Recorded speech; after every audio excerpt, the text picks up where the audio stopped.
Ladies and gentlemen, boys and girls of all ages, welcome to the Big Fat Dubs NFL podcast. Ladies and gentlemen, normally we like to start off these shows with a bang. Unfortunately, this week we'd like to start off with some sad news that has been transpired since last night's NFL Monday Night Football game. Um, it's actually really hard to talk about. We couldn't even do our podcast last night of how impactful it was. If you know what had happened, Damar Hamlin unfortunately collapsed on the football field after a play when a cardiac arrest and had to have CPR performed and then rushed to a hospital where he's been in critical condition. So we've been keeping updated all day ever since last night on his status. There are signs that things are changing for the good. Hope they continue that way. Yeah. So as Kelly said, Damar Hamlin had suffered a cardiac arrest after a play he made in the first quarters. The game, I think this was only the third drive. They just traded. They traded possessions. Bengals were up 7-3, and he had taken a shot to the chest on a play, got up and stood up for probably a couple seconds, and then he had collapsed. And stuff like that is very scary to ever witness. And then the seriousness of the incident is when you saw the players, both of Cincinnati and Buffalo, especially the Buffalo players, on knees, praying and in tears, having to move away from the situation. You see Josh Allen head to the sideline and was in tears. You see Stephon Diggs and numerous other players praying and hoping for the best. Kelly had actually told me about it, and then I was we were watching it and everything like that, and you've seen a lot of injuries, especially that has really stopped the game for a long period of time. But the seriousness of what had occurred is that you started to realize as watching these players in tears and crying and praying and comforting each other was that this was more than just your normal injury. This was a very serious moment.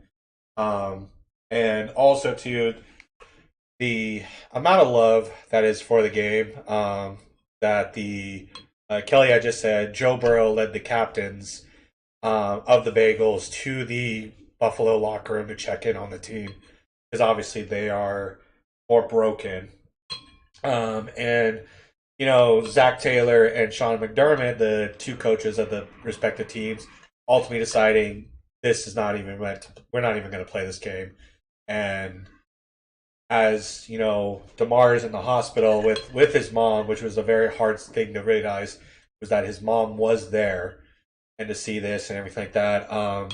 Fans from both sides were outside the hospital, paying their respect to the family and not bombarding, but everything like that, but waiting for updates because the game of football really is just more than just a sport. People take it very seriously and love the game and love the players. And one thing you never want to see is injuries, and especially to this altitude, you don't want to see a player, especially at 24 years old, in really his second or third year in the pros. Yeah. To have something like this. This is a very scary moment. And like we said in our short yesterday, blessing, we are sending our prayers and our love to the Damar Hamlin family, to Damar Hamlin himself, and to the Buffalo Bills. It's never easy to lose a teammate to an injury, and the altitude of possibly almost losing him to his life is something that is very hard to come across.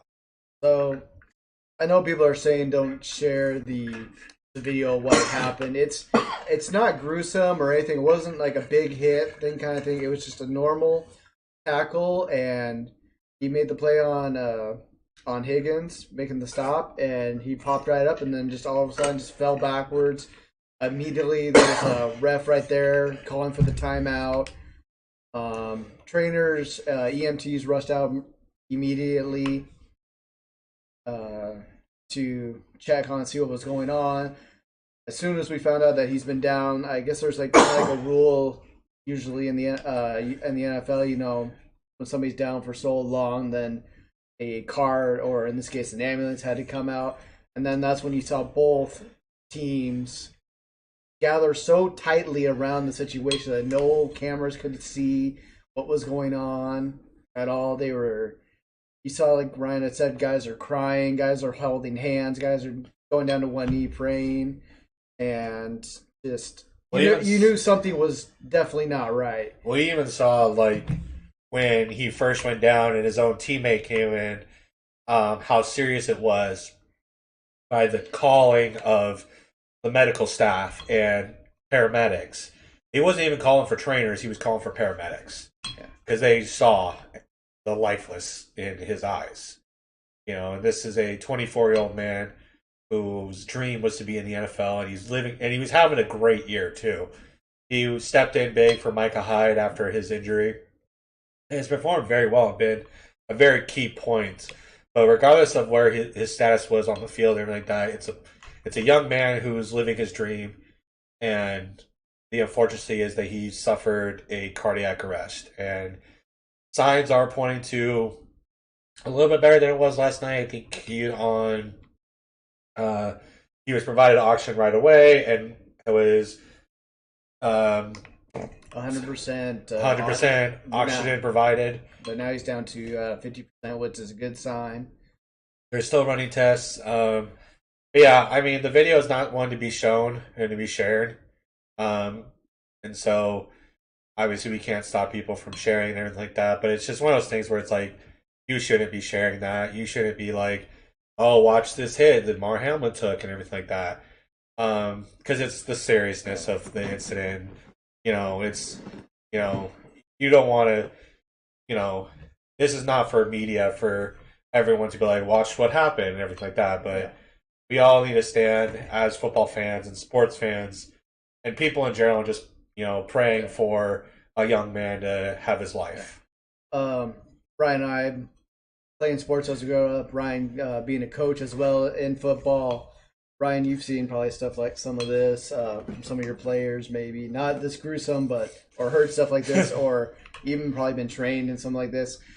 I've been trained in kind of situations like this because I work at sprint car tracks as on the fire safety crews, and yeah, I've actually pulled guys out of cars that were completely unconscious. Scary as it is, you're kind of like, I mean, for me, adrenaline's already going trying to do my job, but at the same time, you're thinking, oh shit, we got to get this guy, out of here. We got to get him in an ambulance and get him to medical care as soon as possible. I've never had an experience like this where someone was actually not responsive. I mostly dealt with kids with concussions, a couple torn ligaments, and everything like that.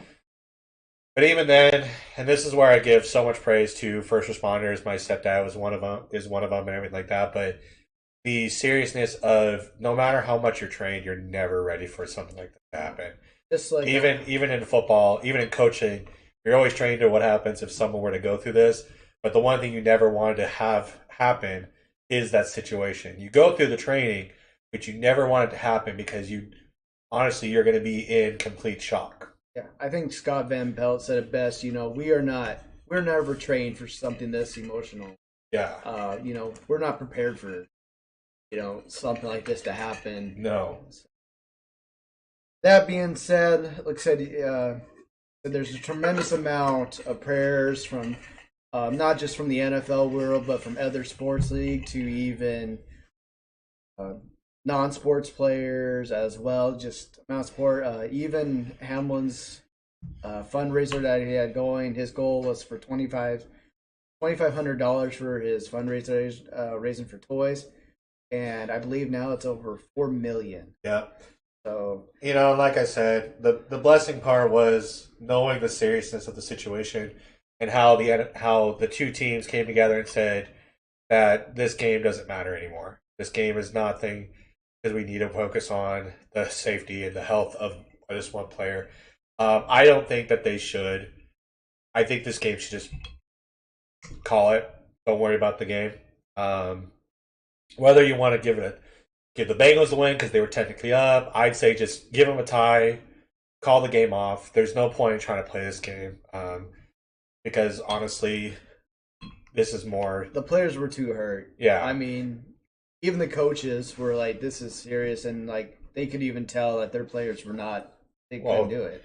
Even the coaching staff for Buffalo couldn't do it. Like, well, yeah, when your own coach, you know, a player, you know, this player that you've been coaching for the last 2 or 3 years is. Just, and that's the thing too is the fact that the coaches came together and said, "No, we're not. We're, you know, with the NFL talking about, oh, well, when can we restart and when can we postpone?" And ultimately came down to the coaches standing up and saying, "No, we're not doing this. This is not going to happen." Yeah. And so because from what we actually kind of heard, the NFL was saying, you know, as soon as Hamlin was transported off the field, we're going to resume this game. Mm-hmm. There will be no given like warm up for the players or anything because time wise, because you know they're in the later time zone. Yeah, and it was already late back there. But no, it was actually the coaches that actually made that call to pull the players in the locker room and said, "No, we're done." Oh. I believe, and also too, they stood up and said it came down to there was talks of the game being postponed to either today or tomorrow. Then ultimately today it was announced that the game was not even going to be played this week, which is I think is the smartest thing to do because again, though the game had implications of who was going to be potentially number one seed in the AFC at this point, though it's irrelevant because of the seriousness of this. And the fact that, you know, people showing their love and support and for the team, his teammates, and most importantly, himself and his mom, who was unfortunately there to witness this whole thing. And, you know, it shows how close the Bills, how teammates are. Stephon Diggs got an Uber immediately after the game was called and drove out and had a little trouble getting into the hospital from when I was told, but ultimately got in and has been there. I believe the rest of the team is flying back or flown back to. It was about 50-50, I guess, from what I hear. Some players went back, got on the plane, went back home, and some stayed. Yep. So, anyways, we'll get moving on because we do have more to talk about and everything like that. But we want to talk about this because this is something that is a very seriousness. And again, we send our prayers and our thoughts and our love to Damar Hamlin. We hope that you recover from this. Again, just a young man who should not have to go through this and live. And we want you to live your dream as an NFL player and just to live your life and everything like that. To Damar's family, you know, we send our love for you. To the Bills and the Bills Mafia, just again. Send our prayers and everything like that to you. So we all pray for this recovery for you. Agreed. And like Ryan said, you know, with this game, you can call, the Bengals won the game because they had the higher score, or who cares? Ended in a tie. Who cares? I mean, at this point, you don't even need to redo it. I mean, who cares? Football is nothing compared to the life of someone. Yeah, like they said, this is bigger than football. So anyway, like Ryan said, we're gonna move on with our regular show. Yep. Starting off with our Thursday night football game with the Cowboys at the Titans. Yep, Cowboys coming up big. Much needed to win here. With a lot of implications that's going on with the NFL right now with a few other teams, this kind of really helps the Cowboys in a sense.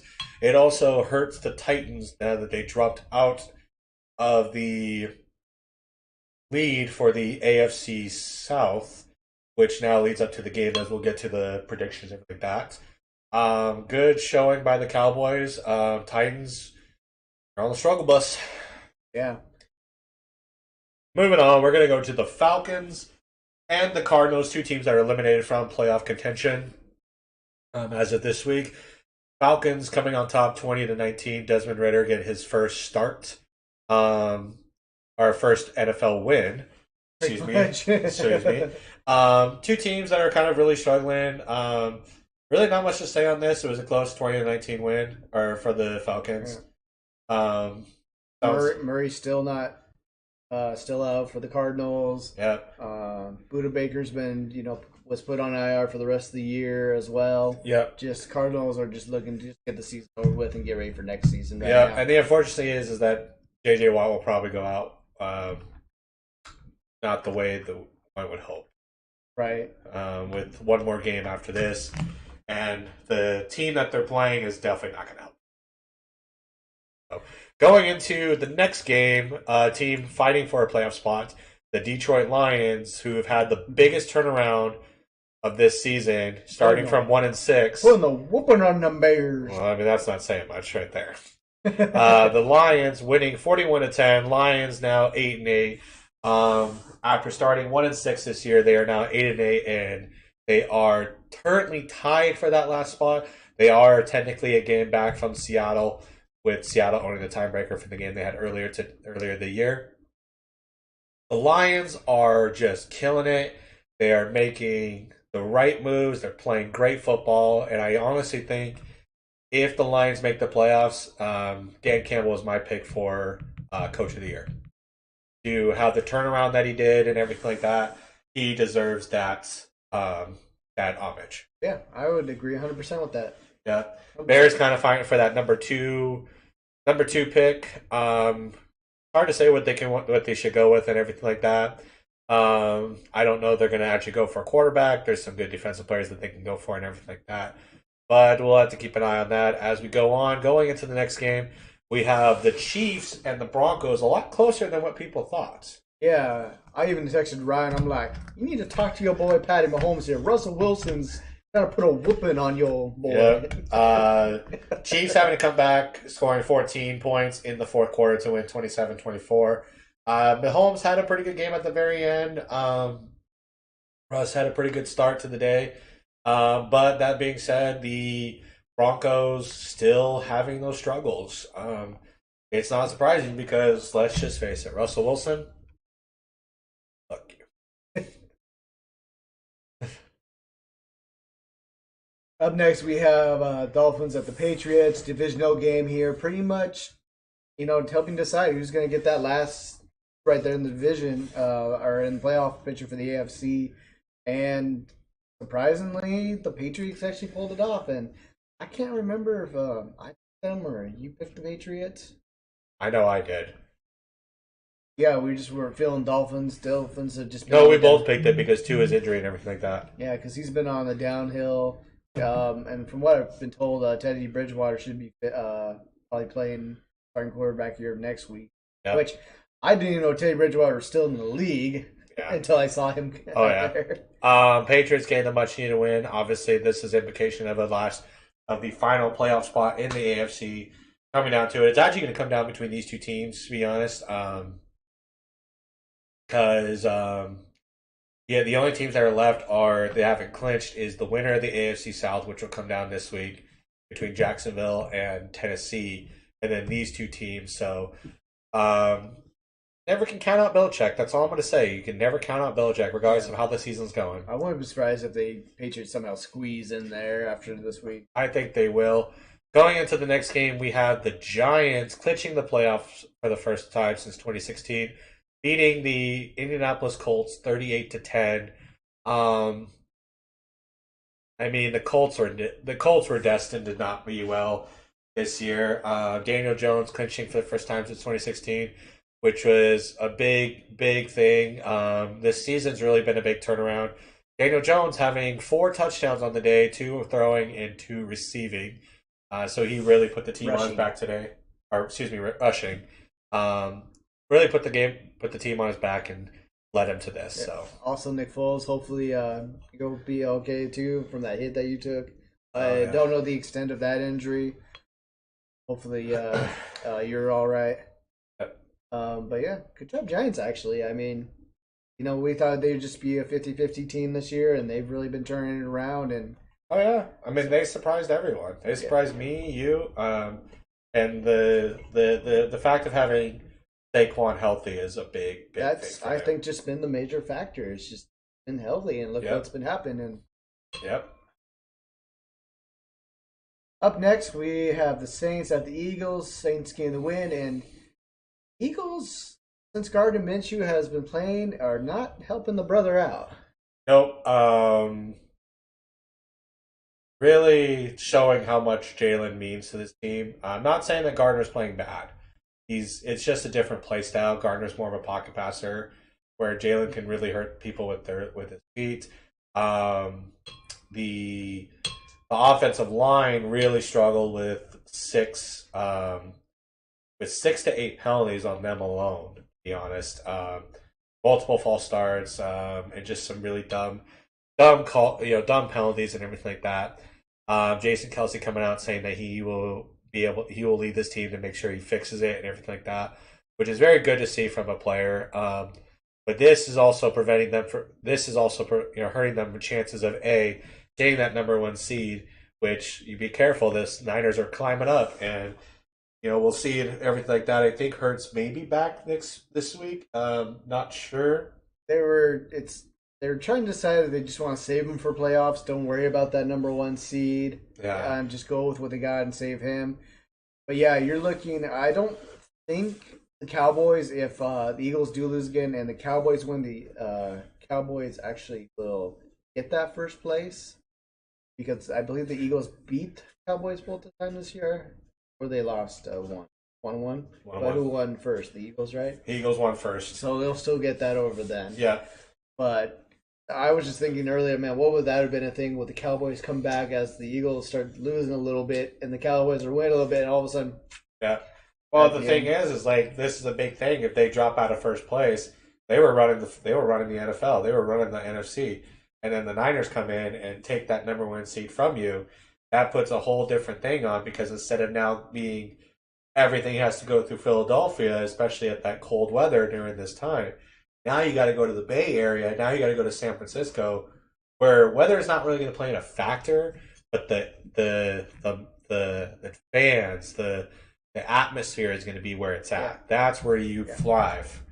And even Minnesota would have had a chance here at the number one seed. Unfortunately, they've been struggling. Yeah, we'll get to them when they should have actually been winning. They could have possibly. We'll get to them in just a second, but let's see how the Eagles do this next week. They have a really big game. Going into the next one, pretty much, and this was the NFC South title, pretty much. The Buccaneers beating the Panthers really closely, 30-24, but this was a big surprise. Tom Brady. Why did you have to wait till now to finally go off? You son of a bitch, old fart. Tom Brady. You're on my bench. You finally went off. Ryan can say the same thing because he was on his bench too in one league. Fuck you. And Kirk Cousins, fuck you too for not doing better. Tom Brady going for one of his best games of the year. I had to get off my chest. Yeah, it's all good. He's very bitter. So the context is in one of our fantasy leagues. I had him starting like every week except for his bye week, and then a couple of games after that, and then I was rolling with Cousins because he was in it, and then yeah. Well, he's also very bitter because in one of our leagues, his opponent had their quarterback, and both running backs actually inactive, and he's still beating Kelly by 20 some odd points. All because his tight end and wide receivers went off majorly. So the main joke we have at the house is, and I say to Kelly, is this guy was so confident he was going to beat Kelly. He knew his players were injured and didn't do a thing about it because he was so confident his team was going to whoop Kelly's ass. And sure enough, I believe you said he was trolling me. Oh, he was trolling you. He was. It doesn't really. I mean, I'm in the same boat. We have a serious injury coming up with the Seahawks coming up later. That's really kind of hurt me and everything like that. But Mike Evans had the best game of his year, going 10 for 207 yards, and all three scores that Tom Brady threw were to him. Very much needed because Panthers were on a roll and they came back. Obviously, you see by the scoring pattern here, the Buccaneers pulled it out in the fourth quarter. Also, I believe Mike Evans, congratulations for your 9th season in a row of 1,000 yards or more. The only player to do that now. Congratulations to Mike Evans. Moving on, we have the Browns upsetting the Commanders, knocking them out of the playoffs, beating them 24-10. And the Commanders were just The Commanders have been going downhill as well as of lately. It's just, I guess you could say the magic finally ran out. well, them going with Carson Wentz, as you see right here.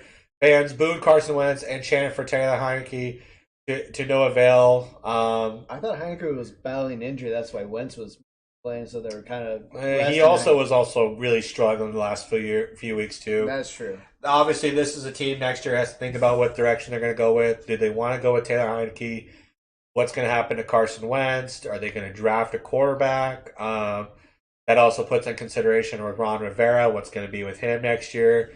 The Browns getting the much needed win to kind of help them going into next year.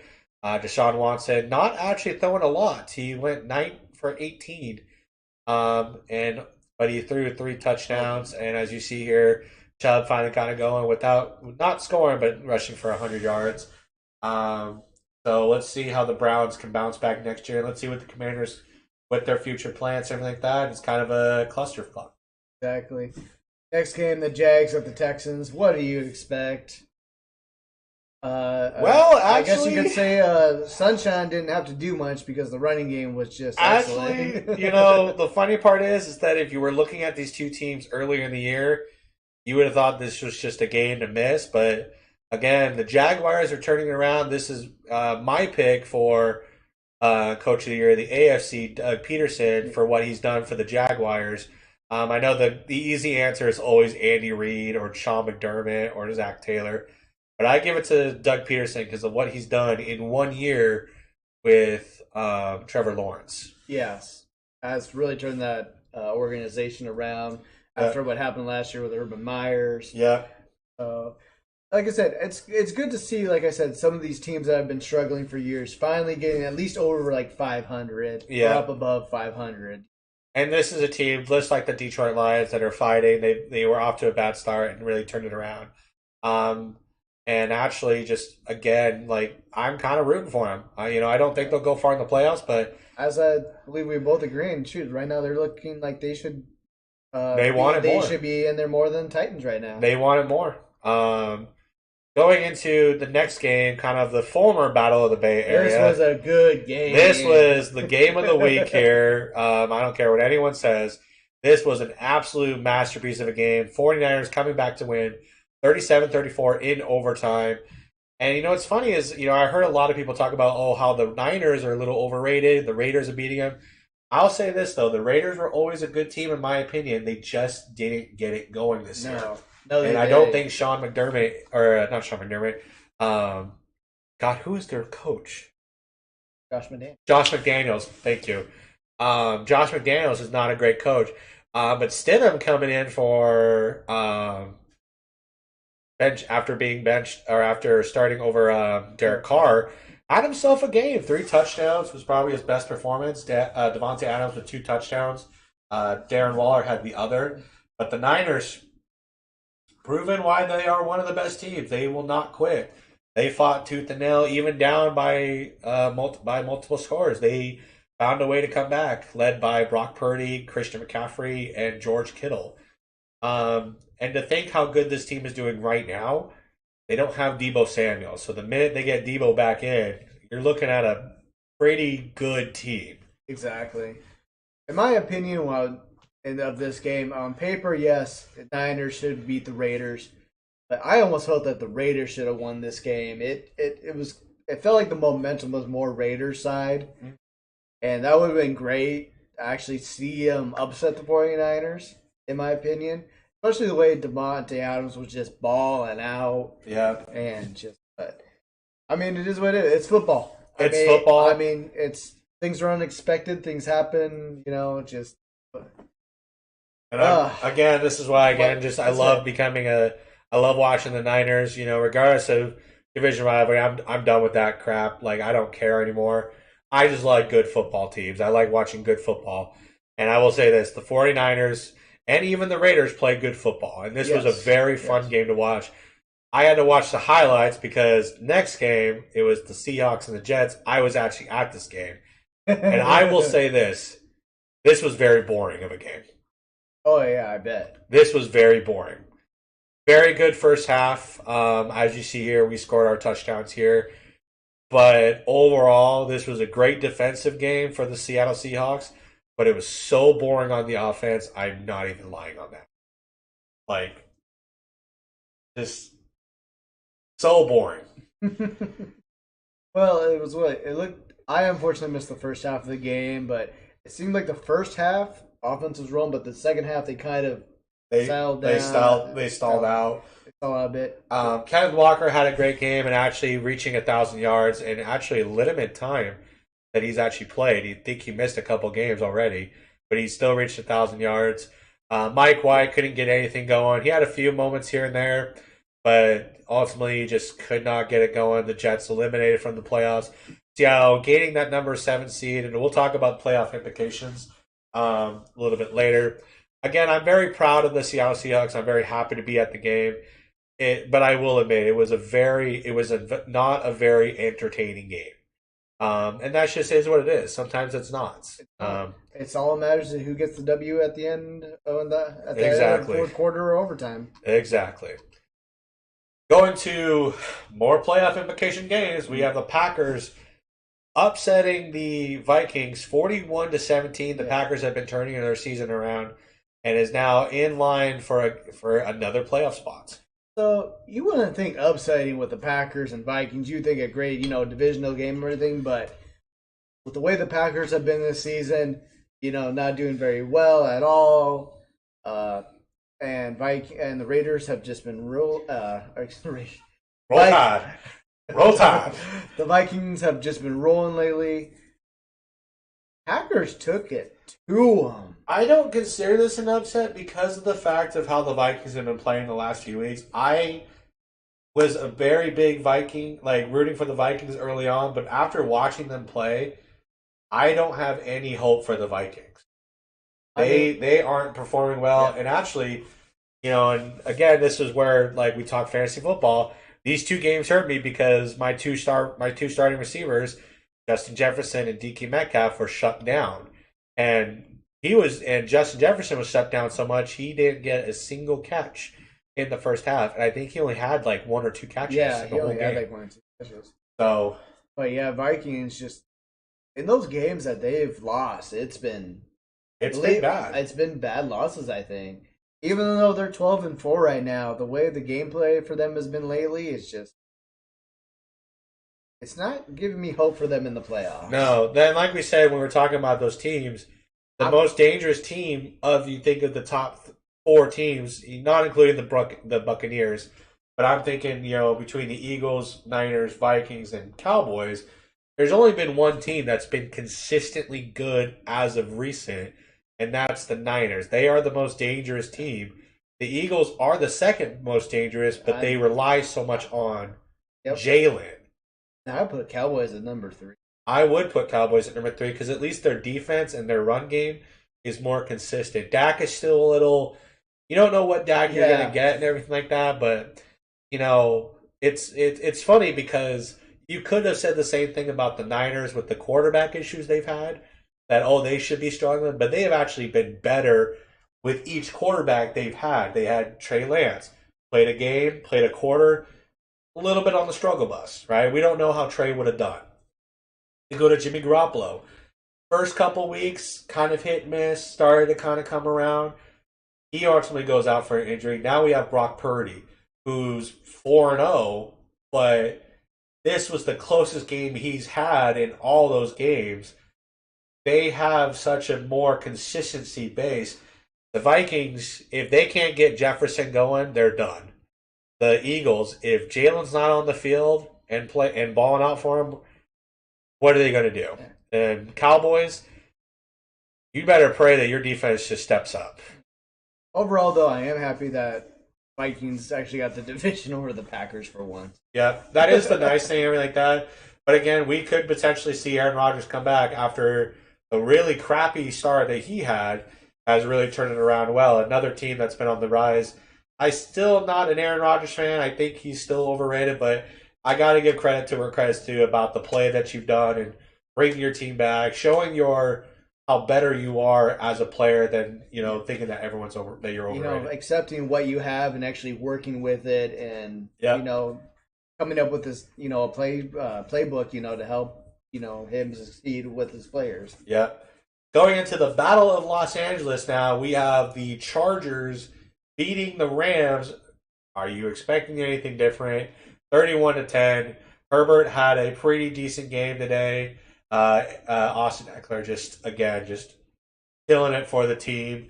Really nothing to be said here. The Rams, I think the Rams need to look at a future, need to start thinking about what they're going to do to rebuild the future.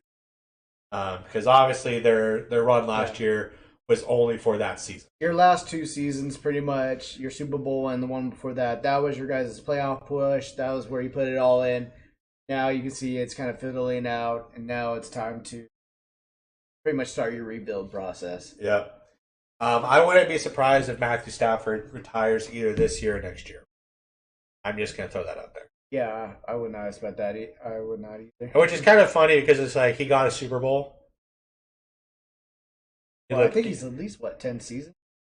10 to 12. Going to Sunday Night Football, which I actually did not even watch this game. Again, I was actually in Seattle. I was actually at the Kraken game, so I actually totally forgot. And a matchup that I think of a team that actually is going to sneak their way in the playoffs. Steelers beating the Ravens 16-13. Again, I really like what Pittsburgh's playing. They're playing good football, and I think Mike Tomlin's going to... The hard part is who's going to sneak in? Is it the Patriots or is it the Steelers? You're talking about two Hall of Fame coaches who don't ever like to not be in the playoffs.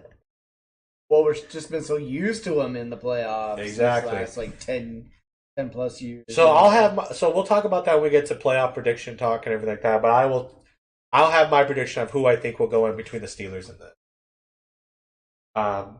Ravens really needing Lamar Jackson back. Yes, it has been showing a lot lately this season. Ever since they lost him, that they really need him back. They got Andrews more involved in this game. He hasn't been a factor hardly in any of the I would say games. this is his first game. He has over 100 yards in quite some time. Oh yeah, quite some time. I mean, normally Andrews is kind of like, he's your George Kittle, Travis Kelce's type of tight end. Yeah. You're getting him the ball as much as you can to get those big plays or fight for those first downs, all that. But finally, he got the guy going. But unfortunately, Ravens actually, I think, have not been putting up more than between 12 to 15 points a game. Look at right now. As you can see, actually, you go back there we go. 16, 17, 13, 16, 10.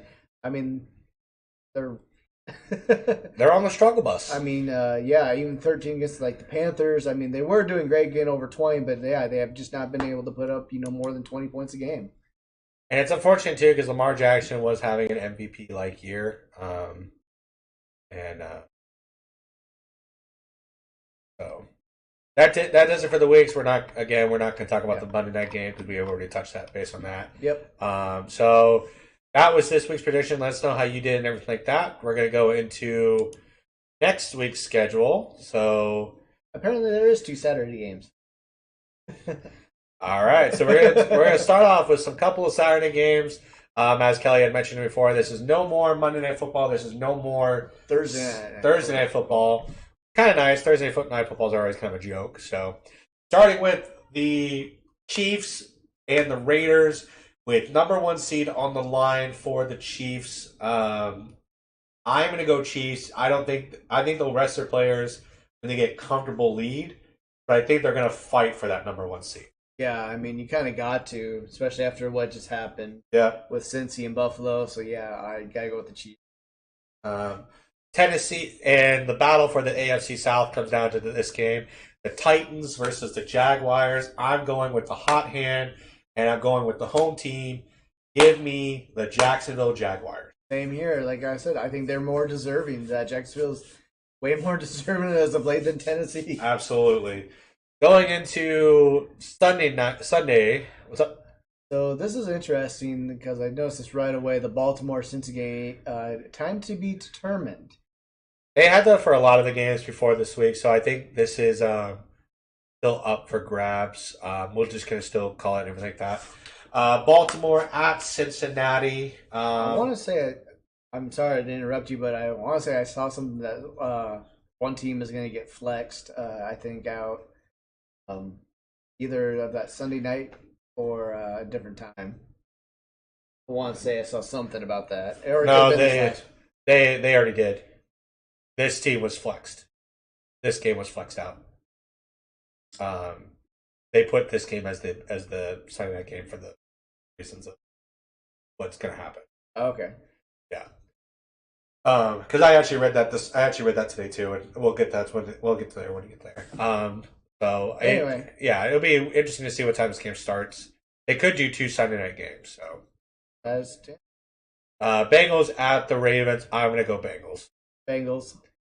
Buccaneers at the Falcons. Buccaneers. Buccaneers. Playoff implications on the line and number 1 seed on the line. New England at Buffalo. It's Buffalo. I've been picking them all season long. Why should I stop now? Buffalo. We have Minnesota continue to fight for more home field advantage, facing the Chicago Bears. It's the Vikings. Vikings. Houston Texans and the Indianapolis What were you going with? I almost said Indianapolis Capitals. I don't know why. I don't know why I said the two completely different things. Shit for shit. I'm gonna go Houston. Damn it, I was gonna go Houston too. Yeah. I think they're gonna get. I think Houston's been more of a consistently fighting team. Yeah. We have the shit versus the tuna fish. Fish. By the way, I didn't realize this when I went there on Sunday. I watched both Seattle teams play 2 New York teams, and I will say this. It was so funny watching a bunch of New York fans bitch and moan the entire time. So flippin' funny. I got a joy out of that. If they realized if I knew how much I bashed New York, they would have fucking hated me. And frankly, they kind of did because I was at the Kraken game. I made a lot of comments about how bad New York is. I'll go with Miami. I'm gonna go with Miami. We have Carolina versus New Orleans. I'm going to go with... Ooh, that's a hard one. I'm going to go with New Orleans. I'm going to go different. I'm going to go Carolina. We have Cleveland at Pittsburgh. I'm going to go with the Steelers. Yeah, I mean, they're fighting for that playoff spot, so you know they're going to be fighting that game. We have the good Los Angeles team, the Chargers, versus the... Why are we talking about this team at all this season? Thank you for the number two draft pick, Russell Wilson, Denver Broncos. Why would I ever pick them? Why would I ever pick them? Give me one fucking reason why I should ever pick them. I'll be going with the Chargers most definitely. The Chargers, what? What the hell, people? You gonna ever pick Russell Wilson? Fuck no. I don't care if they're undefeated next year. I'm still not picking his ass. Get rid of your office. I don't care if I go 0-16 on their games while picking. Yeah. When you got to get rid of your office there, buddy boy. We have the Giants and the Eagles. This one's tough. You know what? I'm actually going to go with the Giants with the upset. I'm going to go with you. I'm going to go Giants. Even if Jalen Hurts comes back, I think the Giants can beat them. Yeah, I actually think so too. We have J.J. Watt's final game. Bless your heart, JJ. I love you to death. Again, I am a huge fan of you. I will be buying your jersey. Probably a Houston Texans jersey of yours. That's where you kind of solidified your career and everything like that. At the San Francisco 49ers. But I'm sorry, Arizona, you suck so bad. You know what, JJ? Get traded to the Niners, please. Win yourself a Super Bowl. It's the Niners. They're going to fucking clinch it. Oh, yeah, definitely. Taking the Niners. I'm thinking the Niners are going to take the number 1 seed. We have the Rams and Seattle. Playoff implications on the line for Seattle. A must-needed win. I'm a little worried on this game, but give me the Hawks. I mean, I'm going to go with the Hawks, but like I said, every single time to anybody, every time Seattle plays the Rams could be, 0 and 15, 16, not whatever, and they could still act like they're But undefeated. what's scary about this is Jordan Brooks is out with the torn ACL. This might hurt them a lot. We'll have to wait and see. Hopefully, I'm still gonna go Seattle. I think barely though. We have Dallas at Washington. Cowboys. Cowboys. And then the final game we have here, the battle potentially for the 7th seed, competing with Seattle, Detroit Lions and Green Bay Packers. Green Bay. I'm going to go with Green Bay. That's a very smart choice. I was really leaning toward it, but I am going to go Detroit. But I'm going to put my hope in Detroit. I'm going to hope for Detroit. I hope they get off the S's, but I would not be surprised if Green Bay wins. Well, you're talking about an experienced team versus a hungry team. Yeah. So that being said, we talked about playoff vacation and everything like that. So as we get into playoff standings here, we have now, as you see, with the game not being finished, the Buffalo Bills had slid down. The Chiefs had taken over. Again, it could be whatever it is and everything like that. We have so it being 1 through 4, we have the Chiefs, Bills, Bengals, Jags, the Chargers, and the Ravens clinching those spots, earning the 5 and 6 seed, with the 7th seed being wide open between the Patriots, Dolphins, and Steelers. So the talk is, which team is coming in that 7th seed? Honestly, I'm hoping it's going to be the Steelers. Based on matchups right now for this week, it will be the Steelers or the Dolphins. I think Jacksonville's going to be that number 4 seed. Miami's been on the downhill, even though they started out really hot, and especially with the Tua injury. Patriots, I would not be surprised if somehow they sneak in, but Pittsburgh's been turning it around. I think they deserve to get in there as that 7th seed. The also problem is that thinking of matchups wise, the Dolphins don't have Tua. That hurts them. Patriots playing Buffalo. That hurts them. Especially for what Buffalo is going through right now. There's a more chip on the shoulder than just a Super Bowl. And then you have Pittsburgh who plays Cleveland. Cleveland can play spoiler, but this team is hungry. I do agree with you. Pittsburgh takes the 7th seed, enters the playoffs. If you were to start the playoffs, then say we have Pittsburgh, they'll be playing the Buffalo Bills in Buffalo. Cincinnati would be playing Baltimore. Jacksonville would be playing Los Angeles. If those matchups were today, I would honestly see there is only one game where it'd be considered an upset by seeding, and that would be the Chargers potentially beating the Jags. I could also see the 2, 3, and 4 seeds actually winning the first one. Because if I had to put my money on it, Jacksonville's more dangerous and plays better than the Chargers. Going into the NFC now, playoffs there, we have the Philadelphia Eagles still on number 1 seed at 13 and 3. We have the San Francisco 49ers moving up to the 2 seed, tied with the Minnesota Vikings at 12 and 4. Tampa Bay clinching the division at 8 and 8. We have Dallas, New York. Currently, the Seahawks are in 7. Detroit and Green Bay are just out of the way. Now, there is a little bit of trick here. I don't know if you saw this. If Seattle wins and Green Bay wins, Green Bay actually takes that. Yep, I did see that. And for those fans who are wondering why is that the case, it is this right here. Comes down to conference. It'll be down to the conference play. So the Green Bay Packers would be 7 and 5. Seattle would be 6 and 6. And they would jump them. However, the same could be said of what happens why Detroit, and they end at 9 and 8 and Seattle 9 and 8.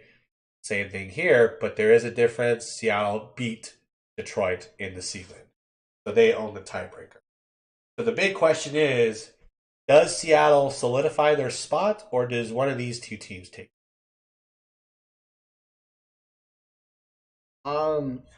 Of course, I want Seattle to get in, even though I don't think we're going to make it through the first round of the playoffs, but I would actually not be surprised if Green Bay actually does get in.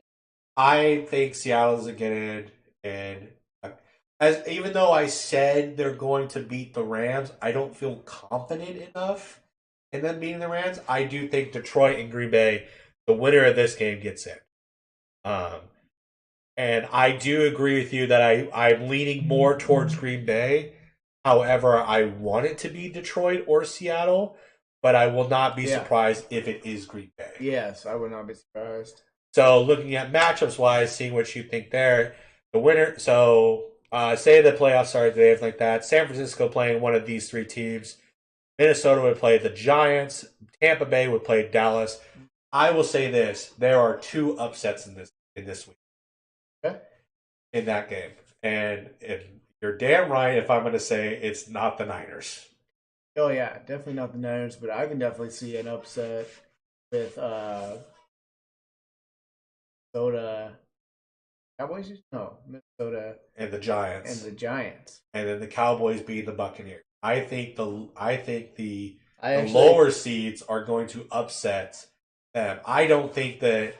I think Detroit probably plays the best to stop these guys. Next by Green Bay, but if it's Seattle, San Francisco, I'm sorry, there's not even a chance. no, Though you won 21-13 last time, the game was a lot broader than you ever thought. yeah, yeah. So, um, that is kind of my thing. As you see um, the kind of standings here and everything like that. I have I have stuff. Um, But look at the league here. If we're basing everything on positions and everything like that, potentially the first five picks will go to Houston, Chicago, Arizona, Denver, and Indianapolis. Though actually, this pick will go. might be under more.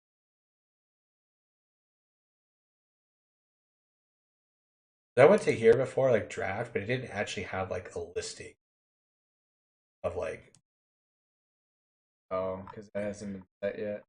because it hasn't officially been set. So I've been trying to find like So it'll probably be set after this week. yeah, that's why because I just wanted to kind of get a mock kind of Gotcha. too. Um, I know we've seen the mock drafts. Everybody showing it because of updating of what's been going on. Yeah. So I guess the thing to talk about is as we get into the draft and we look at potentially here are the top five picks. This will be Seattle's pick, and then this pick will actually be Philadelphia's. Seattle apparently also has a chance to make history of also making the playoffs and having a top pick, a top Yep. three pick as well. Actually, no, someone else has an early pick too. I gotta. This is why I really want to mock Is draft. it the Jets? I know I'm about.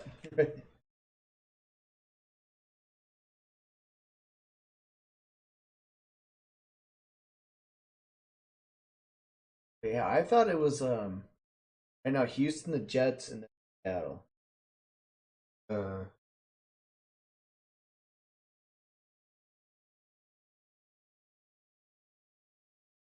go ahead, you can- As always, everybody, please let us know what you guys think. The playoff picture might even come out to be.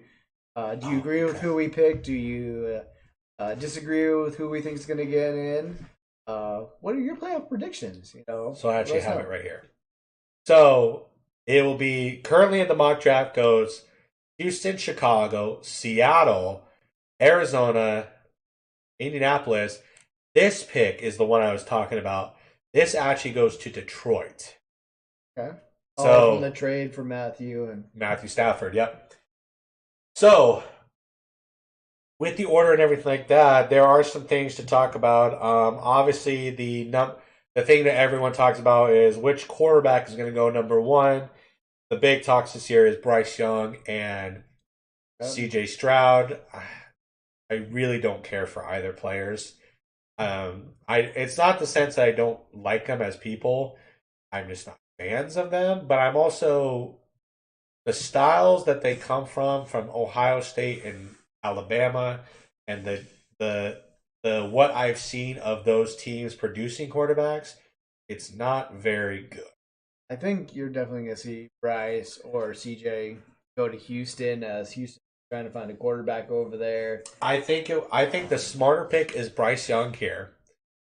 I think the biggest thing for the Bears is they're not going to look at quarterback because of Justin Fields, but they need to stop. They need. I think they need defense. So you can either see Jalen Carter or Will Anderson. So Jalen Carter is the defensive tackle out of Georgia, and then Will Anderson is the edge rusher out of Alabama. They're going to go 2 and 3. It's just a matter of who picks up who. So I could see the Bears picking up Carter and then the Seahawks picking up Anderson, or it could be vice versa. I think Indianapolis is going to have to look for a quarterback in the future. I will say that they should look at whoever doesn't get picked up. I personally, though, I don't think you should go for that. I think you should go for. There's a couple other quarterbacks I think that are in line that should be better. Will Levis out of Kentucky, and also Max Duggar out of TCU. I think would be two great pickups for that system. I know a lot of people like Seattle. They're saying like, oh, we should take CJ Stroud. I'm like, I don't think we need to. I think we need to roll with Gino for at least another year, so we'll have Locke maybe, and then wait till next year's draft, maybe at least. Well, you could also look at free agencies. I mean, you might not like this pickup, and that's totally fine. I wouldn't mind if Derek Carr comes. There was talk about him, yeah, coming to Seattle or even going to Indianapolis. Because the reason I say I wouldn't mind if Derek Carr comes to Seattle, he's a proven leader, playoff quarterback, he's a Pro Bowler, he has a lot of good chemistry, and he does fit the style of a run game, tight end play, and stuff like that. Again, I don't agree that what happened to him this year is his fault. I don't trust Josh McDaniels as a coach. But I think, yeah, Derek Carr, if you decide to come to Seattle, I wouldn't be opposed to that, in my personal opinion. Or roll with Gino for another year. Kind of, not to disregard his play, his Pro Bowl. Problem is though, his Pro Bowl is from early in the season because he doesn't play like a Pro Bowler now. I mean, you really can't count against the Jets, especially with the way they've been struggling. I mean, but even then, he didn't. I mean, unless he threw to a tight end, he wasn't very. Yeah, he was still inconsistent at times and stuff. But anyway, that's something that of course, we're always looking forward to the draft, seeing who goes where. As always, there's shockers and there's. Speaking of shockers, want to go over some things in the college football world as the bowl games are coming to a very end. Pac-12 kind of underperforming this year as a whole. Yeah, as a whole. Going 3 wins out of 7 teams, with the 3 wins being the Ducks beating North Carolina in a very good game. Oregon State, as you see here, whooping the Florida Gators. Oregon State's actually going to be in line for a big transfer of a quarterback, the kid out of Clemson, Zabrata. He is actually transferring to Oregon State. Running back, you said. Quarterback. Yeah, from Clemson. And then Washington in a very good game, but also kind of very one-sided too in a way, beating the Texas Longhorns. Losses for the Pac-12 came, as you see here. Fresno State whooping the Cougars. Very poor performance by the Cougars. USC losing a very surprising game to Tulane, actually up by a lot, and then Tulane coming back to beat them by 1 point. Tulane, I actually give you credit for that. And then last night, watching the Rose Bowl, or whatever that was, 35-21, Penn State beating Utah, which is kind of nice to see because Utah was kind of really, again, he's more of a UW fan than I am, but I think that there's a level of like the UW should have been in the Pac-12 championship, not Utah. So this is kind of humbling to see because these guys were riding high that they were Yeah. Pac-12 champions. So it's like, really? Because you never played UW. Panthers looking at Harbaugh. Damn. That'll be talk for next week. There's just been a lot of talk about Jim Harbaugh, coming back to the NFL lately. Yeah. So, but we're going to talk about it. We're going to talk about the college football playoff games, 2 instant classic games as you would play on the NCAA game. It would always come up as instant classics if it was a really good game. Oh man. I know Kelly has something to say on the first game we come up with. Number 3 TCU surviving number 2 Michigan. Though this game was close and Michigan was starting to make a comeback, if you watched it early on, TCU was handling Michigan. Yes. However, there's a little bit of controversy at the end of this game. I didn't see it. I did see the highlight of it, so I do kind of see where Kelly's coming from. I'll let him talk about that. Don't burn don't burn the house down or anything like that. With a targeting call that was not called. TCU's player, linebacker or defensive back, going head to head or hitting the back of the head, leading with the crown at the very end of the game, which should have been a call, and then that would have given Michigan another shot for the end zone or anything like that. Kelly can actually break that down point a little bit more. Yeah, watching the game, and definitely, yeah, I believe this was at the point where they were actually under a minute, 4th down during this play. Unfortunately, there was nothing downfield for McCarthy, I believe is the quarterback. Yep, McCarthy. McCarthy was the quarterback. Sorry, I don't know all the Michigan. It's hard to keep up anyway with college football players. It goes down to his pretty much his check down guy, and as he is catches the ball, tries to perform spin out. Unfortunately, as he's being turned around, the TCU player comes in, like I said, hits him from the back of the head. And at first you thought, okay, the game's over because you didn't quite see that. But then, yes, all of a sudden we have this review for targeting. And as you know, referees go see this thing. They're talking to wherever the replay places in New York or LA.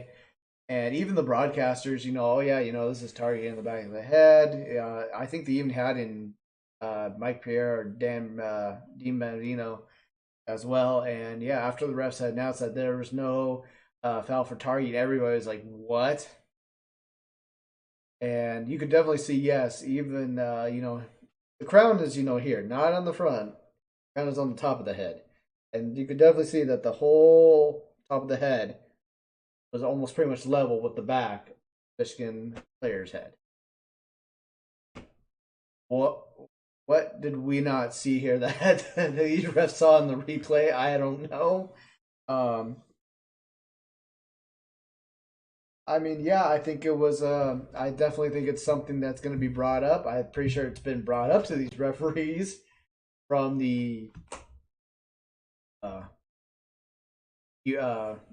whatever their other union. He's so angry. He's flustered. He can't speak. He can't speak about it. So I was honestly pulling for Harbaugh this year. I was really hoping he would make it to it. He's been turning that organization around. He's had good win season. Unfortunately, as he's gotten in the football playoffs, he's lost in the first or second rounds, or not quite making it into the playoffs. I was really pulling for him, and unfortunately, to see a game end like this was kind of heartbreaking. But honestly, overall TCU pretty much did outplay Michigan overall. But yeah, to see a game end like that, at least you could have saw a chance of Michigan, see if they could have got down the field and see what could have happened. There you are, folks. Kelly's rage or jealousy angers this game. But hey, you know what? The Huskies won, so I'm more happy about that anyways. Yep. Then again, too, like I said, I watched the highlights of this game and everything like that. Regardless of how this game ended, whether it was a controversial ending or not, TCU was the team to win. They played so much better. Michigan finally turned around and everything like that in the second half, leading up to this 6-point loss to them. But TCU was the better team. And then going into the next game, another very close game. Number 1, Georgia surviving number 4 Ohio State 41-42.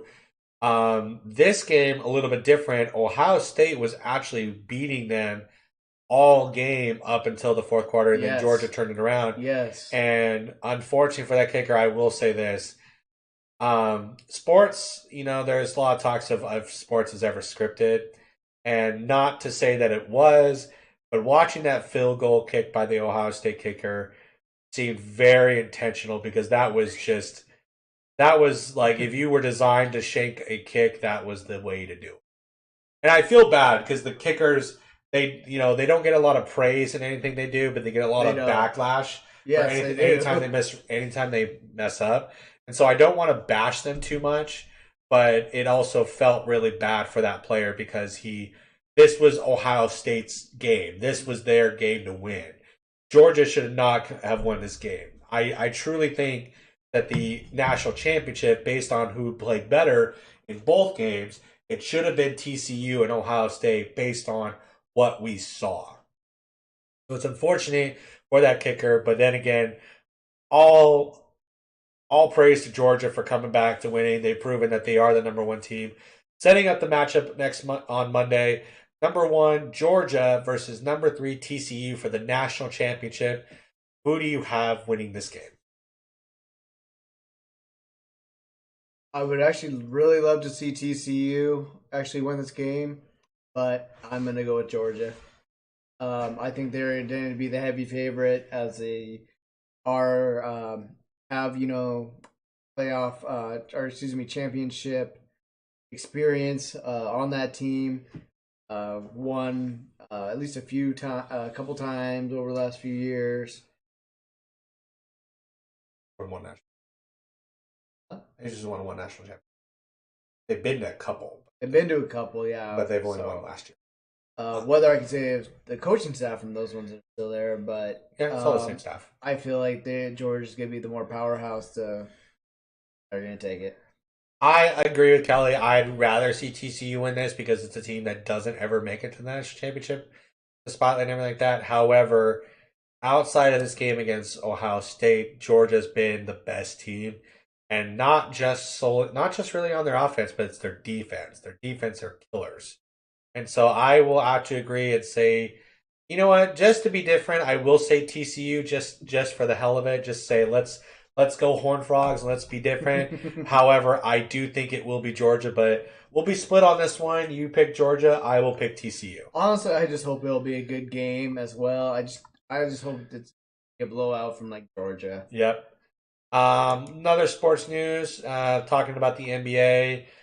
We've seen some teams kind of trade places and everything like that. A lot of key injuries that are happening, everything like that.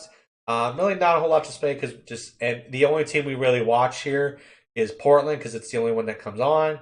Occasionally, we'll see other teams play on ESPN, but it's very rare. I am a fan of the Golden State Warriors. However, they've been on a little bit of terror, even though not having Steph Curry and Andrew Wiggins this year. But Portland is a very young, hungry team. I mean, that's something we can maybe speak about because we actually do watch Portland. We put it on at least. Yeah, I probably watch it a little bit more than Kelly does. Kelly just kind of puts it on, and if he'll glance at it, everything like that. Portland's a very young team.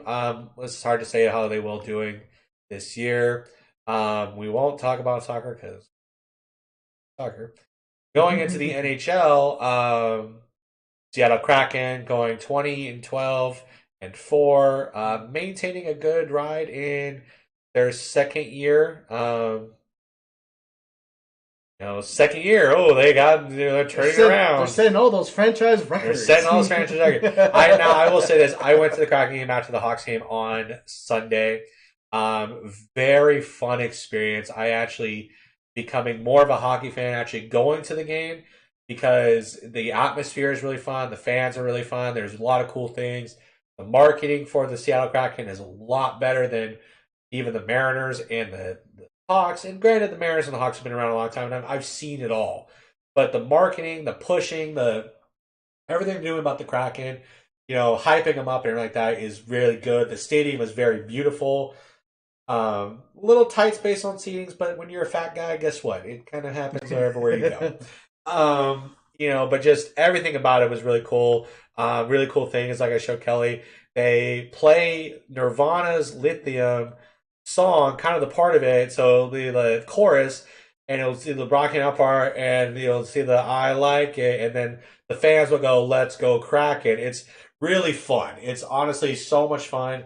If whatever state you're in, whatever country you're in, because hockey's all over the world. If you get a chance to go watch hockey in person, I recommend it. It will make you a hockey fan. We just watched the Kraken today, beating the Edmonton Oilers 5-2. Big win for the Kraken. They're kind of really turning around. What are your kind of expectations for the Kraken? Do you think this leads to a playoff run? Do you think they'll make the playoffs? Do you think they have a shot to actually go far? As we see here, based on standings, there's some legit contenders. Boston 29-4, Carolina 25-7. Kind of hard to beat those teams. At Toronto 23-8. You have going to the west side. You have Dallas at 23-10. Again, we don't know a lot of these teams, so we're basing off the Kraken. But do you think what you've seen of the Kraken, is that something that we're like, hey, this team actually has some good chances? So, as we're learning about hockey, as we're watching more, you're seeing definitely a big improvement from last year. I think we're. I'm sorry. I get cracked up when people talk about last year to this year. It's literally the second year. I mean, I'm sorry. It's just, the only way I know how to say it is obviously you're seeing a big improvement from last year in the team overall, I believe. Rolling with Marty Jones as the goalie instead of Grubenauer has been great. Matty Beniers has been a great first round pick. It's actually really panning out. A lot of the other players have really been stepping up as well. I don't know how the whole playoff picture with the seeding is. I don't know how many teams actually go or anything. But if the Kraken can actually keep their pace of winning games, or at least winning out a week, at least 2 games a week or whatever, I think they do have a potential of making the playoffs if they can continue that momentum. Yeah, kind of like what we talked about with the Mariners last year, is not necessarily winning every game but winning every series, or at least tying the series. Yes. So hockey plays every other day. From what we've seen in the Kraken, there's every other day that they play, and it should be be on top and everything like that. As you see here, kind of stats broken down. We have based on points, which assists and goals and everything like that. We have Andre Berlowski, Jordan Eberle, who is I believe one of the captains, or he's alternate. Matty Beniers, who is kind of a big pick, big draft pick that we picked up at 27, tied for second. Jared McCann, Yanni Gord, leading the team in goals this year, or that's game goals. Jared McCann at 17 goals, really impressive. Matty Beniers at 12. Leading the team in assists, we have Jordan Eberle. And like Kelly had said, with our goalies, might be in a different category. But honestly, again, very new to hockey. Most that I ever knew about hockey was watching the Mighty Ducks movies, and then Miracle. I never, I'd watch the Stanley Cup playoffs, but I never actually would sit and watch it. It'd just be cool to me. I'm always a fan of watching teams win championships. I always love those moments. But actually watching the Kraken, not only in person but watching it on TV, I'm becoming a big hockey fan, and I am a Kraken fan. And like, Kelly and I have talked about before, we're always more local. Like, I will always be true local. I think it's because it's so new. It's something different. It's not, it's not the Huskies. It's not the Seahawks. It's not the Mariners. We're supposed to be getting our basketball team here after this season back. But, I mean, people are just... We had heard about a hockey team. Apparently, we have more hockey fans around here than we actually knew about. But not only that, but just like when I started watching rugby, understanding the game, understanding the different of the game, it's fresh, it's new, and like you said, it's something different. But it's so much fun to watch, and hockey is very, very on the edge of your seat. It's fast, it's a lot to take in, and like yeah, you're waiting for that goal, and it was kind of hard because I was, as you guys saw, I posted a video of the touchdown in Seattle. That's kind of easier to do because it's broken down slowly. Honestly, A, my phone was dead, actually. I couldn't actually record anything at the Kraken game. But B, you never know. I would have to have my phone on the entire time to know anything that was going on because it was so You don't know when quick. it's gonna happen. Yeah. Yeah. But honestly, I'm becoming a hockey fan. And yeah, like, Kelly and I talked about, we're definitely more, hey, we live in Washington. This is kind of where we grew up. This is where we grew up. We're these fans. Now, we kind of branched out to other teams. Kelly with the Bills, me with the Niners. Kelly's family actually big Niners I am fans. from a Niners family. Yeah, but like on his own, he's been developing more of a Bills fan. I do like the Bills as well, but I'm actually rooting for the Niners. Baseball is kind of one of those sports where it's like we're Mariners all the way through. I had a spurt with the Diamondbacks, but that's because Randy Johnson was on the team, and but with baseball, it's a little funny. It's because it's literally just the Mariners. That's where I set the line. Is it's literally just the Mariners.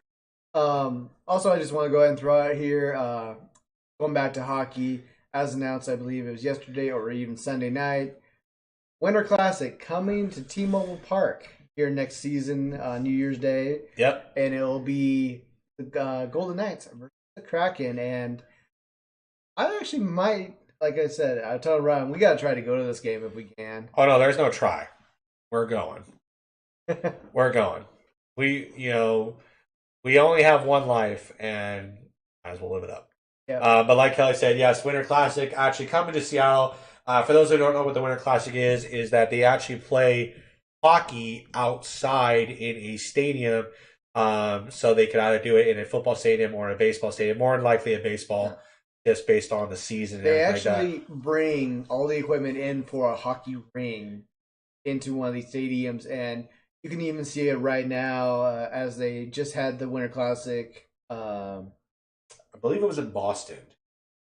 Yes, I believe it was. Yeah, in Boston, you could actually watch this whole process of how they set up these like pretty much indoor hockey rinks, and it is amazing how they do it. Well, actually, the cool thing about that, so I've seen a couple of those games, and the really cool thing is that it's homage to pick up hockey. It's Yeah. it's homage to those players who on winter days in whatever country they because hockey. The one thing about hockey that is really actually cool to watch is that is a world sport, and not in the sense of like oh, because there's Canada and United States teams. No, a lot of the players are from a lot of different countries. Yes. You have the Yes. NFL that has a few players from different countries, and most of them are like, you know, you have different backgrounds and like that. The NBA, a little bit better than the NFL and everything like that, but baseball, soccer, obviously soccer is the big one.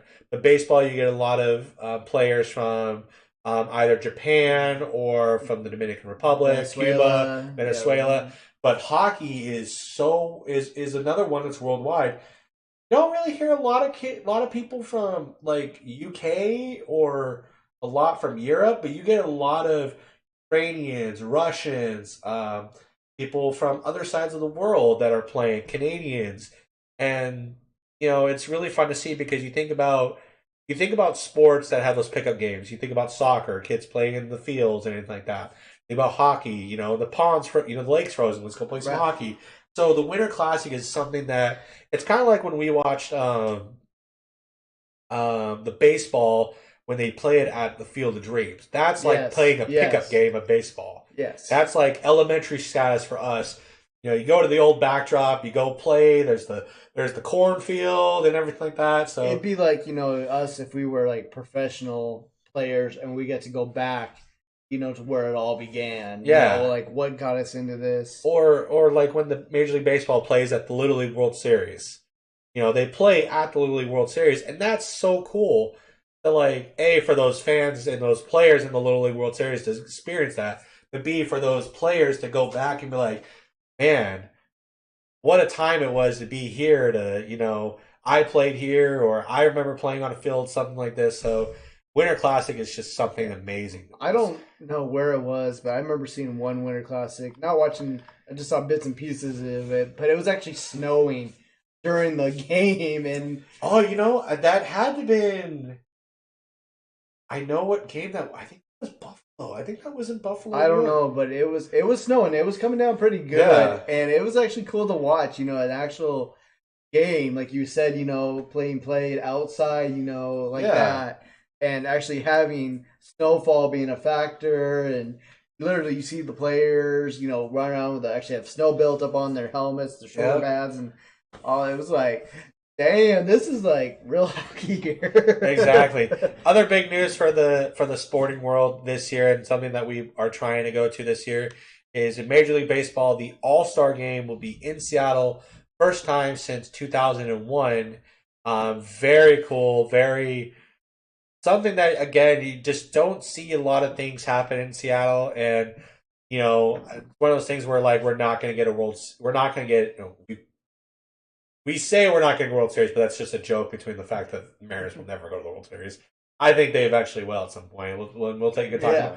about. We'll do another sports talk about Mariners season and everything like that. But we'll never get a Super Bowl here based on our weather and everything like that. Unfortunately, yeah. The NBA, again, there's talks of them coming back, but there's no official set time and no official, hey, this is going to happen. So we might not see that. We're not going to have college football played here. We're not going to have, the NCAA March Madness tournament play here.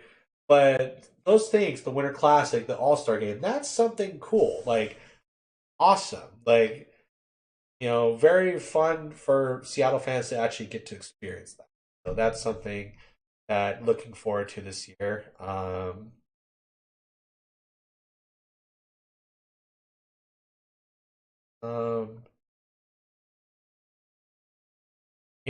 kind of predictions of 2023 this year in the world of Seattle sports. There is a few talks of like what's going to happen. My biggest question mark is Seattle Mariners.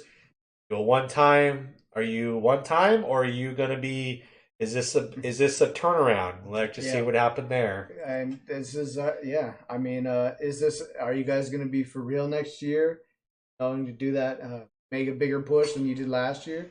Yep. I mean, obviously, depending on who's still going to be around by the time spring training comes around, Exactly. who's at what health, uh, you know, And it's going to attract people. It's going to attract certain players to that, saying, "Hey, I see what Seattle is doing here. Yep. I want to come play for you guys. I can contribute." Yep. So I mean, we gotta look at something like that. Also, you gotta look at who we're gonna get through farm system as well. Yeah, I mean, when we bring in guys for tryouts, there'll probably be some surprise player. Well, I that don't we know if get you too. said this, but let's see how these new accusations that we got from trades this year Yeah, and signs. we have these new guys. How are they going to fit in and everything like that?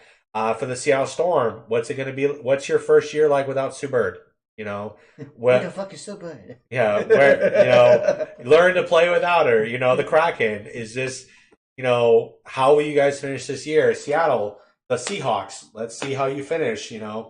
So lots of great things, and again, want to end it with again just want to send our love and prayers to Damar Hamlin.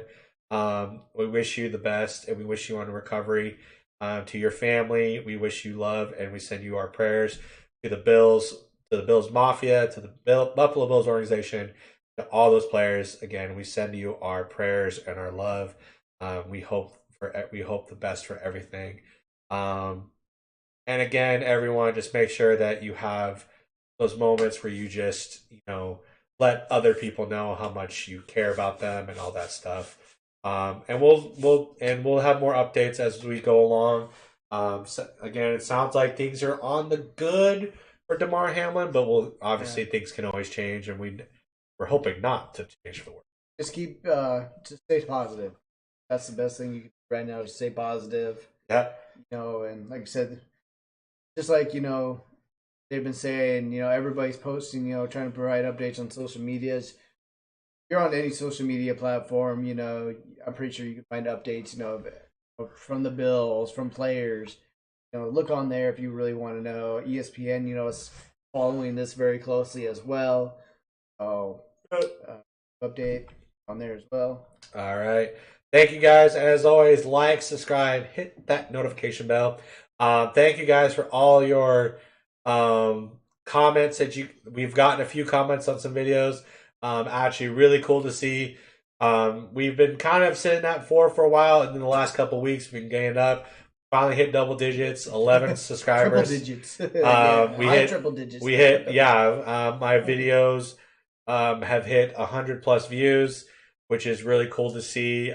Thank you guys for all of that. We will do more content. We were actually testing out some new stuff this week, so potentially we'll see some gaming happen. I do plan on seeing some movies this week, so we can potentially get a movie review in. There's really not going to be any trailers out there right now because unless one of the ones we're kind of in that that spot right now for the season where there's nothing. Unless something like Ant-Man, because Ant-Man's the next movie coming out for Marvel. If they might come out with something sooner, pretty much I think February, March, April is probably when you start seeing the next round of trailers because right now it's kind of they do it in quarterly. They advertise for like the next quarter. Well, we could see something else because I believe Ant-Man is out in either February or March.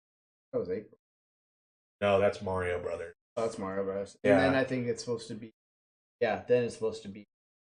Yeah, there's going to be a long list, and we'll see a lot more movies, reviews, and everything like that. But as always, thank you guys. Hit that notification bell. Stay tuned for anything we have coming for you. And as always, God, I always want to do like the up down. I know, right?